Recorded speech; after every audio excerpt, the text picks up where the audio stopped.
you all doing today? This is the Green and Gray Show. We're back with episode number 6. And our topic for episode number 6 is tough time doesn't last, but tough people do. Came across it and I say, I can use this here to spread the word to my good people out there. Right. Our fans of the Green and Gray Show. Once again, we do thank you. We appreciate you all for liking our page. And also, if you don't mind, like, share, and subscribe our videos. Also on YouTube as well. And comment, you all. And tell your friends about us. Yes. Share with your friends. Yes. And we're going to kick it out with the current event. And I have a current event we have some brand new cases in Mississippi, this corona thing, and the total number for the new cases is 862 since March.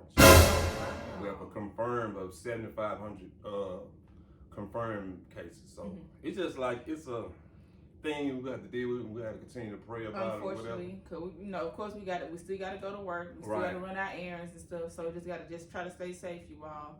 And I don't know if you've seen, but it's a protest. Some Adams County residents protesting that they don't want to wear their masks. I saw one sign said, my body, my choice. Basically saying they don't want to wear the mask. They feel like they can just walk around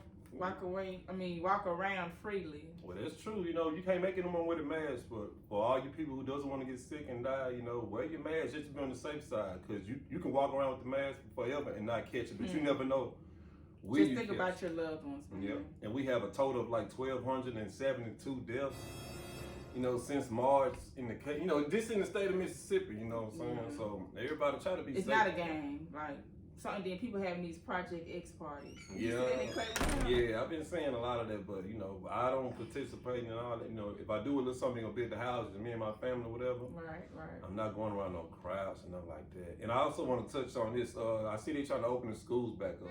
That's something I don't agree with, but as a teacher, it's definitely hitting me, that the kids or the parents, they have choices of doing a hybrid schedule, just 2 days out of the week, or just strictly distancing. And I'm encouraging everyone to do this, to just stay at home and learn. Even though I know some of my babies, they need that one-on-one, but for now with this stuff going on, this pandemic, it's just better to stay at home.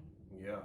And I heard the president, he all for opening things back up. But like I said, that's all on them. I don't make the decision, but I have to do what's best for me and my family. And I hope you all out there do the same for you all family as well. Right. Be mindful about the situation. Exactly, that's the word, mindful, and be considerate of others as well. So, yeah. All right. So we're gonna move along to the topic, and like I said, today's topic: the tough time doesn't last, but tough people do. Right. And I want to share a little bit with you all about a tough time I went through. I was at the age of 21. I had just had my second child. I had hit rock bottom, and I never forget my baby. She was 3 months old, and we was living in this little old small house, small house, and it was 28 degrees that day. Oh. I done had no money, we done had no gas in the house, and I did what I did to keep that baby warm, and I kind of grabbed her, and I had a hoodie on inside the house. I had a sweater on top of it.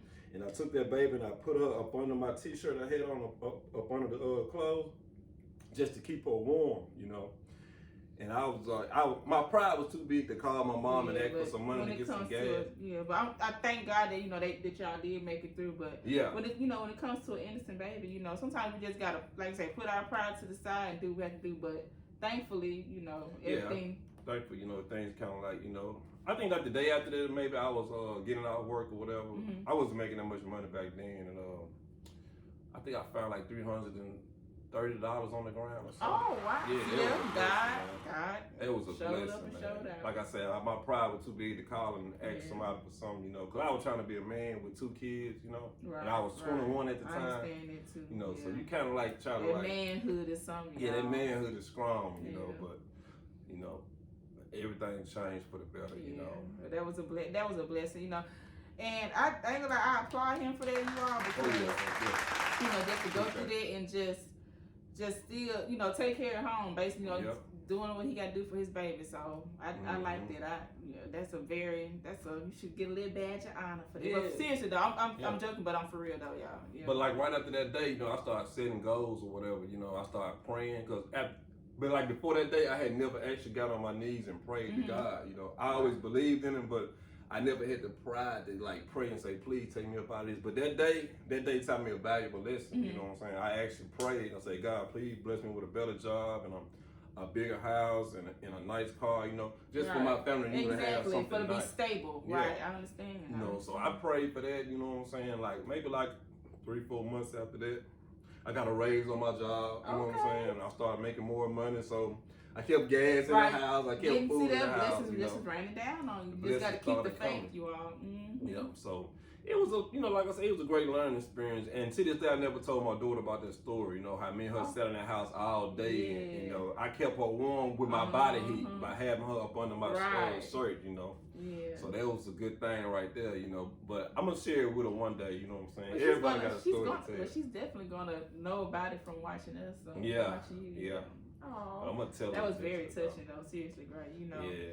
That was a definition of struggle. Yeah, that was a real big struggle, you know. Yeah. That house was cold. It was so cold when you talk, you can see like the fog coming out your mouth. Right, you know what I'm saying? right. And that house burned down like 6-7 years ago. And I ain't gonna lie, I was glad to see it go down. I was like, man, I had some bad times in that house, man. I promise I did. I had some bad times. But still, it was a roof over your head at that time. Yeah. You know, despite, you know, the negativity that went on, you know, it was a roof over your head. It was yours at that time. So, you know, don't ever regret your past because that's what makes you stronger. Oh, yeah. Oh, yeah. It just, you know, it's just things to think about. You know, never forget where you come from. Exactly, you know? You appreciate everything you have now because of things like that. Right, you know what I'm saying? Right. And I be trying to tell my kids that, you know, y'all don't know the struggle y'all daddy been through to get y'all where y'all at now, you know. I say y'all in a safe place right now. Right. Once upon a time, you know, daddy was down and out, you know. Yeah. And like I said, my pride was too big for me to call and beg people for money, you know, till I got back on. But, you know, God looked out for me. Exactly. He put $330 on the ground the next day. And I've been balling ever since. Okay. You know, so. Oh, he say balling. Yeah, I've been on ever since that day. I ain't gonna lie. You know, I ain't been broke since that day. Yeah. And that been 13 years ago. You know, my daughter 13 now. Well, 12. Going on 13, but yeah. Yeah, and it's been a long time. It's a blessing to live and talk about it, you know. And like the aftermath of that, you know, right now, 2020, on Wyoming now, I have a nice big house out in the country. I got nice land, you know. I got lawnmowers, you know, I cut grass. I just do everything to make money. You know, I'm comfortable. Yes. I can breathe better. I have a nice. Don't have to worry about what next dollar gonna come from. Yeah, none of that. You know, I'm set good. You know, I'm setting up good now. You know, I just look back on that situation compared to where I am now. Right. You know? Yeah. It's definitely a come up. That's a big come up I did. You know, so like I said, without God, you know. Just don't know. You know? I agree. Without God, anything can happen to you. Yes. But as long as you got him in your corner, you know, you got them blessings gonna come. Anything is possible, Anything is possible. Yeah, I agree. Okay, LaDonna, let's see your signs of a struggle, whatever, you know. Well, Greg, I'm gonna just say this. As far as me topping you, as far as the struggle, I was blessed enough to, you know, to not go through that. But like I said, I applaud him for that. But I will say that I went through, I would say, a embarrassment stage. Or, you know, just shame because I was in nursing school. The plan was for me to go to nursing school successfully without any problems, you know, get my career on and all that type of stuff. But things didn't happen that way, girl. You know, as you know, so you try to plan your life out, but it didn't happen that way. I was in a situation that had me distracted. And that caused me to fail out of nursing school. So I had to think about, okay, so LaDonna, what you gonna do? What you gonna do? Because I'm not gonna lie, you know, I like the fact that I love helping people. You know, that's my passion. I like to help others. So I was like, oh, what else can I do? So in the meantime, went on ahead and went to school, went on ahead and finished my degree, and I got me a degree in nutrition and dietetics. Okay. So, and that's basically, I applied for a job at that time. That's when I met you. A year later, I got the job. That's when I became a assistant food service director. At that time, when they offered me the job, you know, it was offered 40. Well, I went in. I'm a backtrack. I went in for to just become a food supervisor, you know, just a regular staff. And so I was talking to a guy at that time by the name of Nelson. I was talking during my interview. He was like, "Oh, you sound like you could talk about you know your stuff. I was like, "Yes, sir. You know, I know this." So he's like, "Well, I want to offer you another position, assistant food service director."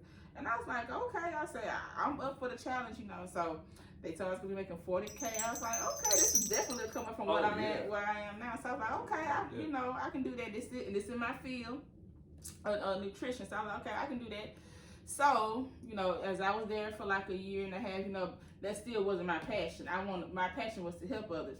So I was talking to my mom, and she said, you should think about teaching. And I was like, I said, I really don't want to teach because I don't really have the patience for these kids. Yeah, right. You do bad at kids. Right. But I was like, you know what? Why not? Let me try. Let me just see what this go or whatever. So took the practice, you all. By the grace of God, took the practice 1 and 2. I passed on the first try, and I thank God for that. By me studying, just being strict and staying on the straight and narrow path. I did what I had to do for the become a teacher, for to become licensed. And basically, after that, man, I just feel like I still was, I ain't gonna lie, I still was like in the struggling mode because my credit wasn't crap, So, right. And at the time, I had a baby, and I was like, like I need to just go ahead and try to do what I need to do to get out of my mama's house so I can have my own space. Yeah. So I was struggling to get that right, but I found this house that I liked, and I went to try to get a mortgage loan on it, and I got declined or whatever because my credit wasn't nothing. That's why they call it tough times. Yeah, that's true, right? Yeah. So I went on ahead and basically I buckled on down, you all, for to get as far as my credit card straight and all my loans. I had to go ahead and just pay them off. It's called self-discipline. So I had to go ahead and do what I had to do for to give me and my baby a space. A year later, December 2018, when I started looking for a house, it was October 2017, but I didn't get into a house until basically a year later. So it's, you go through tough times, but you just got to be patient and just stay faithful. Just keep praying to God. Just have your eyes on the prize. Do what you got to do for the, be where you want to be. You got to stick it out and be tough, Yeah. Like you say, continue to pray and trust in God. Don't ever give up on your dreams, because if it's something that you really want, trust me, you're going to get it, because it's on you to stay motivated to go out there and get that. Don't have people in your ear, trying to down talk you or trying to talk negative, for to steer you away from your dreams, basically. Because if you have negative people around you and you listening to them, and I always look at the people life who giving you advice. Look at how they live. Look at how they live. Look at their situation. Yeah. Look how they working, and see what they got going on in their life. You compare it to to why you trying to get to, right? And that's gonna let you know whether you need to be around that person or not. All right. Because see if they got in the room for to give you that advice. Oh yeah. Because a real friend gonna always give you some real advice, and they gonna be already on top of their game, or either working on getting on top of their game. Right. Sometimes you all can climb together, and sometimes a person can be already up there, just pulling you up there with them. So if they real, you gonna automatically know that. Yeah. But if you want to stay, some people just they stuck in their way. They stagnant. They think where they started is where they supposed to be at. Right. You know what I'm saying? And I ain't never felt like that. Yeah. I always feel like, man, I want to be number one. Okay. I agree. Yeah. Don't ever get comfortable in your comfort zone. Like, okay, well, I'm comfortable here. This is where I need to be. Oh yeah. I always try to reach up. Try to broaden your horizon. Excel in life. Don't settle for. Okay, well, I'm fine here. No. Keep going. I always climb high as you can climb. Right. And I just said that to say this, you all, like I said, I got, after me doing the practice, I got my master's degree by the grace of God. So that made me have a salary increase for my teaching career. So I thank God for that. And as of now, I have I'm a two income person. So, but I'm trying to work on that third. I got something brewing up, great. I'm trying to get a little third income. Oh yeah, yeah. So, we all trying to get that extra cash. Right. So, like I say, man, I was kind of down. I was embarrassed that I failed out of nursing school. Like, what happened? People ask me, what happened to you in nursing school? Like, well, it didn't work out. I got tired of that question. Like, quit. I know I failed. I felt like a failure. I'm not gonna lie. Yeah, but look at you now, though. Right. Speaking of failure, y'all, one day we were working in the kitchen. He calls me. What'd you call me? Flunky. Yeah, flunky. it hurt my feelings. But I always motivated you, though. Yeah, I always told you, find something else to do. You know what I'm saying? Because nursing school not for everybody. Right, that's true. That because that was your goal as a kid, that don't mean that's going to be a success as a grown person. Exactly. I agree. I never thought I'd be doing what I'm doing. I always wanted to be a police. You know what I'm saying? But that didn't work out. Right. But I came close to it. Still in that field. Yeah, I'm still in that field, but it's not actually what I wanted to do. Yeah. But, and actually what I'm doing now pays more than what a policeman. Okay. So see, they're blessings. It's just a blessing, right, that I was caught up in that field of work, because that's, that was my passion, See that? And and look at us now. Look at us now. We worked out pretty good. We both on our feet. Right. And, you need something. I got you. Yeah. I know if I need something, you got me. But yeah, y'all. So that concludes basically what we want to discuss with you all, like, tough times do not last, but tough people do. Always do. True statement. So just try to stay motivated, right, energetic, stay working on your passion. Right. Don't ever take a hiatus or a pause, because usually when you take a pause or a break on something, it's gonna take you forever to get back to rolling with it. So stay consistent and persistent on your dreams, man. And like I tell people all the time, if I can do it, you can do it. Right. We all got 24 hours in a day, 365 days in a year. So whatever you got your mind on, do it, man. Don't sit back and look at the next person like she thinks she did, so he think he just because he doing this and doing that. He got the same time you did. It's all about how you apply it. So you gotta always invest in yourself. Right. Okay. Yeah, I like that. Invest in yourself. Invest in Don't yourself. wait on nobody to do nothing for you. Go ahead and knock it out yourself. Right. Just have that motivation and that confidence in God. Just believe in God to push you. And like I said, you'll have some real friends. You're gonna know your real friends. Oh, yeah, you're gonna know them. They definitely gonna show their colors. They're gonna push you up to doing whatever it is that you're trying to accomplish. So they want the best for you. So yep. All right, y'all. So that is it. So we will see y'all later. This concludes episode number 6. We love y'all again. Share, like, and subscribe. And I appreciate everything. And I appreciate all the support, both of us, from the bottom of my heart. Thank you. And before we conclude this thing, I want to bring up the Corona thing again. It's real serious. You know what I'm saying? It's real serious.